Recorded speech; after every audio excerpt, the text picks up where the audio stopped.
Imagine this. You're living an ordinary life, dreaming ordinary dreams, when suddenly you're faced with an extraordinary calling. A voice tells you, you are highly favored.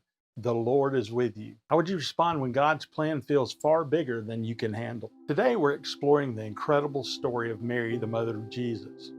And we're going to look at how her faith, humility, and obedience can teach us to trust God even when life feels overwhelming. This isn't just a Christmas story. It's a roadmap for navigating the unexpected callings that God places in our lives. The problem is we've all been there, feeling unprepared or unworthy when faced with something bigger than ourselves. Whether it's a new opportunity, a tough decision, or a difficult path, we often feel like we're not enough. Truth is, God doesn't call the equipped, He equips the called. Mary's story shows us that when we trust God, He provides the strength and the guidance we need. But first, we have to say yes. Let's dive into 3 powerful lessons from Mary's life that can transform the way we respond to God's call. The first thing I want to look at is we have to embrace humility.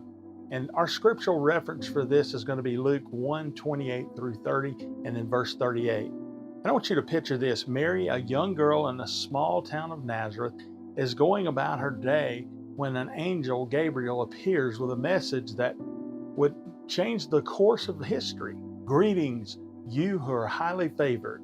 The Lord is with you. You know that you'd be stunned, and Mary was stunned. In her culture, women were often overlooked and rarely given prominent roles. Yet, here was an angel calling her highly favored and telling her she was chosen by God. Naturally, she was troubled and confused, but the angel said to her, "Do not be afraid, Mary. You have found favor with God." Despite her initial fear, Mary's response is remarkable. She says, "I am the Lord's servant. May your word to me be fulfilled." And you find that in Luke 1:38. Mary doesn't ask for time to think it over. She doesn't try to negotiate. She humbly surrenders to God's plan. Why is humility so important? Humility allows us to recognize that God's plans are greater than our own. It shifts our focus from what we can do to what He can do through us. Mary didn't let her fears or insecurities stop her from embracing her role in God's story. Ask yourself this: where is God calling me to step out in faith and trust Him, even if I feel unqualified? Humility isn't about thinking less of yourself, it's about trusting God more. I recently met a man who felt God calling him to start a nonprofit organization to help struggling families. He had no experience running an organization and doubted whether he was the right person for the job. But like Mary, he chose to say yes. Today, his nonprofit has helped hundreds of families find stability and hope because he said yes. Next, we need to trust God through challenges. Mary's journey to Bethlehem is a testament to trusting God. Even when life gets hard, you still trust Him. And imagine the physical and emotional toll of traveling nearly 90 miles from Nazareth to Bethlehem while she's heavily pregnant. The journey would have taken about a week on foot, and it had rocky terrain and cold nights, yet Mary endured this difficult path, trusting that God was guiding her. Then came the ultimate challenge: arriving in Bethlehem only to find that there was no room for them. Instead of giving birth in a comfortable home, Mary delivered Jesus in a lowly stable. She gave birth to her firstborn, a son, and she wrapped him in cloths and placed him in a manger because there was no guest room available for them. Mary didn't let this less than ideal circumstance shake her faith. She trusted that God's plan was unfolding exactly as it was meant to, even when it looked nothing like what she might have expected it to. You have to remember that when life feels unfair or overwhelming, you have to remember that God's path often includes challenges that prepare us for greater purposes. Ask yourself, am I willing to trust God even when the journey is hard? The next thing we need to look at is we need to surrender to God's greater plan. Mary's response to her incredible journey wasn't just obedience, it was worship.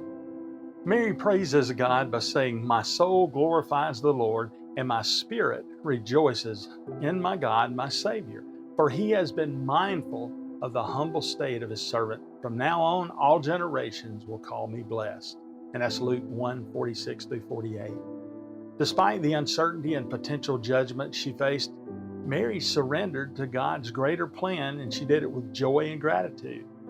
She didn't know all the details of what was to come, but she trusted that God was in control. And you might ask, why does this even matter?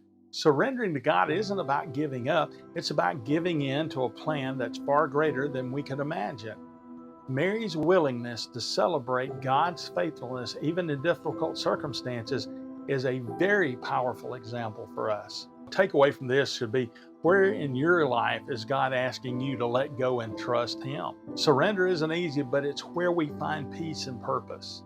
Now, there was a woman that's in my church that shared how she and her husband struggled with infertility for years. When she finally surrendered her dream of having a child to God, she found peace. Not long after, she and her husband adopted a baby who has brought more joy than they ever imagined. Like Mary, her surrender led to the unexpected blessings. Mary's story isn't just about Christmas, it's about a timeless reminder of what it means to trust God even when the path is uncertain. She embraced humility, trusted God through challenges, and surrendered joyfully to His greater plan. I challenge you to reflect on Mary's example. Where is God calling you to step out in faith, trust Him, and surrender to His plan? Pray this simple prayer. Lord, I am your servant. Help me to trust your plans and walk in obedience no matter what. If Mary could trust God with her life and the life of her child, imagine what He could do through you when you just say yes. And thank you for joining me on Monday Mornings with Michael. If this message resonated with you or encouraged you, please like, share, and subscribe. If you enjoyed this video, I think that you would really enjoy this one right here.